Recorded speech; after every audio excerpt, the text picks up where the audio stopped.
Kyone. Hello Okay. everybody, this is the promised stretching video that I forgot to do.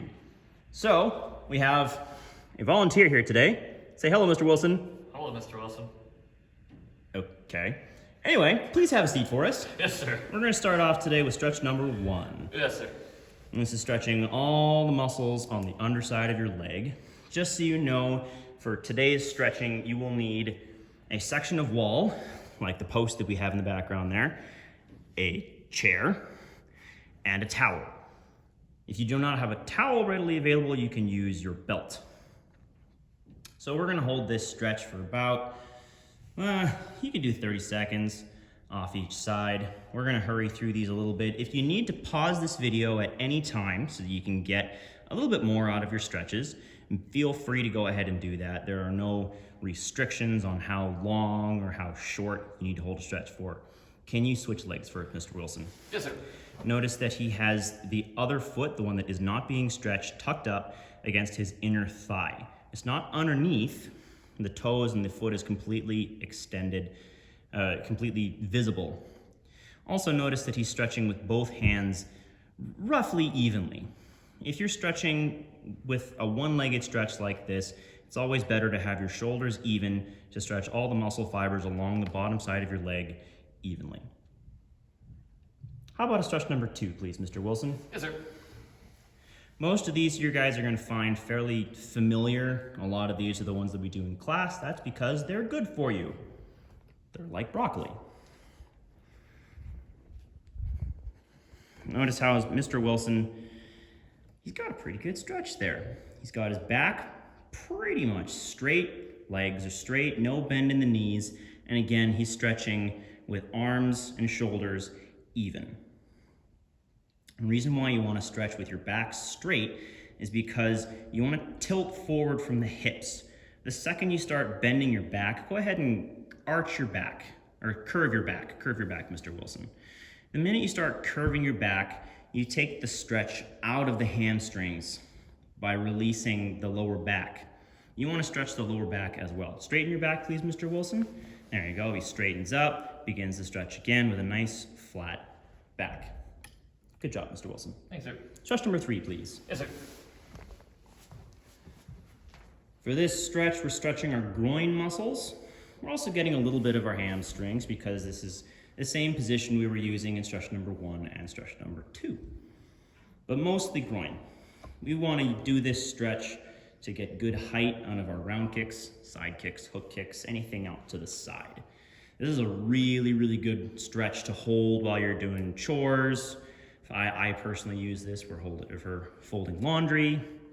And you can take this stretch many different ways. Mr. Wilson, can you go over to one side for me, please? Yes, sir. He's using a two-handed method like that, which can be good. There's also another method where you take one hand, you put it on the floor. No, other hand, Mr. Wilson. Nope, other hand, Mr. Wilson, in front of you, please. That's the one, and then over top with the other hand. This stretches the same muscles along the bottom side of the leg, but it also stretches the muscles along the side of your body here at the same time. There we go. And into neutral position, other hand down, other hand over top. And there you go. Fingers facing the other way, there you go. Just to get both sides. And then, to get the most out of this stretch, arms up please, Mr. Wilson, and then down into the center. Again, keeping the back straight, tilting from the hips. This gets a little bit more of the muscle fibers along the top end of the groin there. These are all the muscles that you'll see goalies in hockey stretching, so that when they go into the butterfly position, they don't strain anything. Very good, Mr. Wilson. Sir. Can you give me a stretch number 15, please? So that's 14. This is 15. We're stretching the quads. This is all the muscles along the front, there we go, thank you, along the front of your thigh, otherwise known as your quads, because there are 4 muscles there, quad 4. This is a really good stretch for sprinting. You'll see a lot of baseball players doing this before games so that they don't pull anything along the front of their leg. You guys are using this so that you can get full speed and power out of your front kicks and crescent kicks without having to worry about strain. He is not just pulling his leg behind him, but he's also pulling the knee behind him. If you see the stripe on his pants leg, his stripe is farther behind him than the trunk of his body. So not just pulling the foot behind.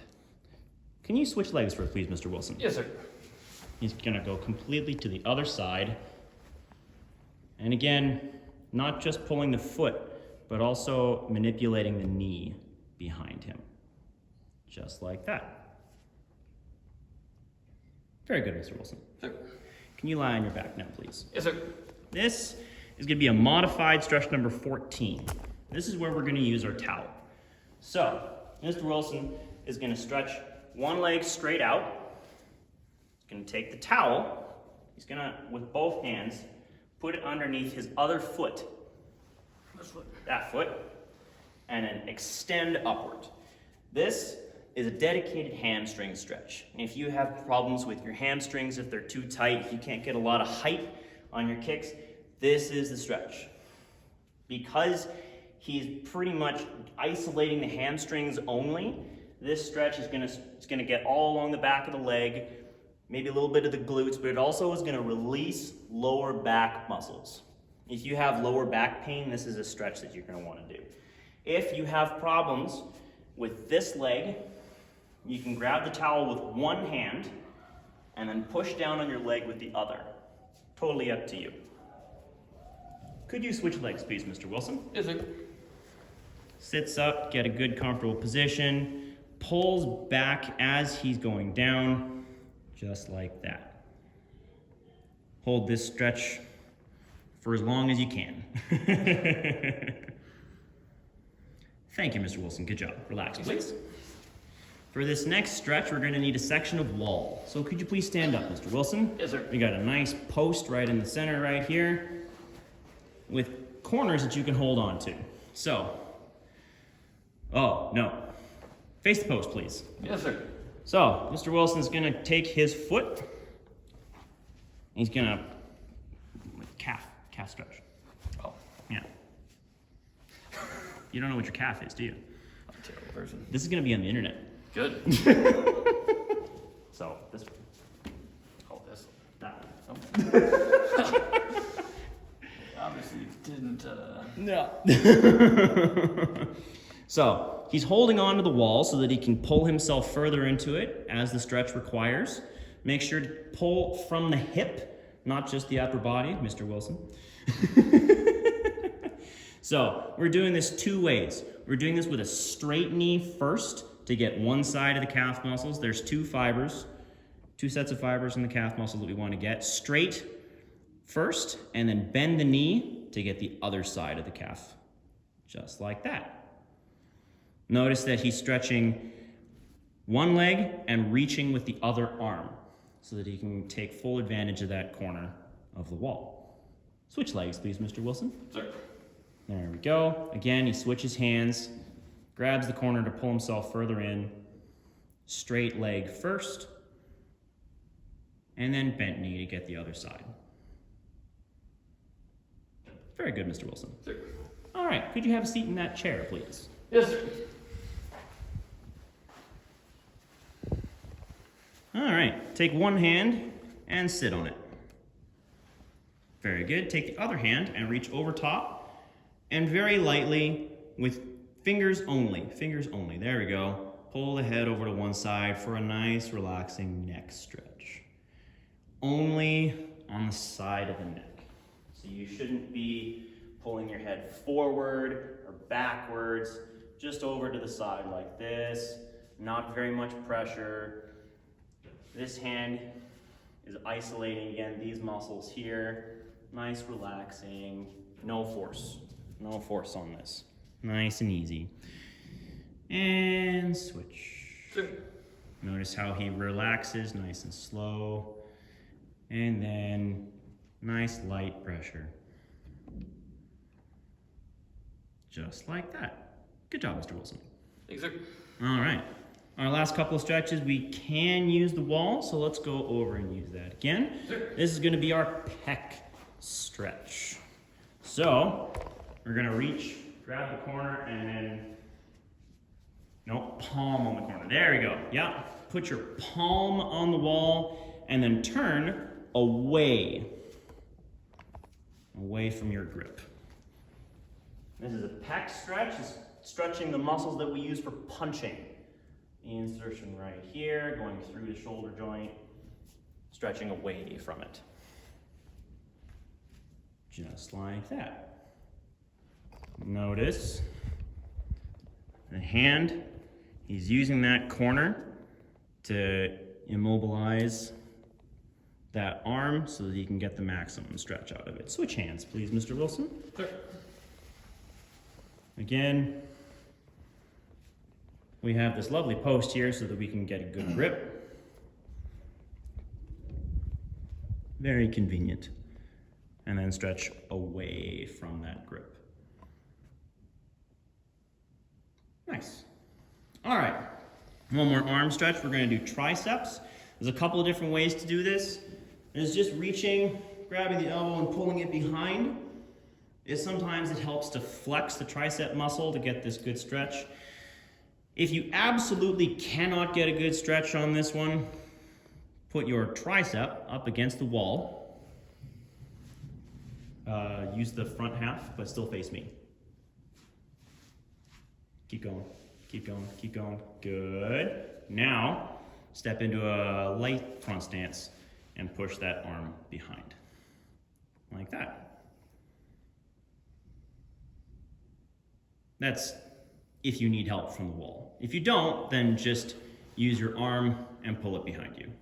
Mr. Wilson has very flexible triceps. And switch. Sir. Ooh, even on both sides. Very good, Mr. Wilson. Sir. There we go. We got one more stretch. These are for our forearms. Maybe wiggle your arms a little bit out before you do this. This is another one that you kind of want to take a little bit easy with. So, stretch one arm out in front of you like a stop sign. There we go. Take your other hand and put it over your fingers, just like that, and pull back. There we go. You go for the center. Right here. That's it. This is getting all the forearm muscles on the underside of your arm. Again, hold this for as long as you want, and then once you've done that, you go other side, just like that, making sure your arm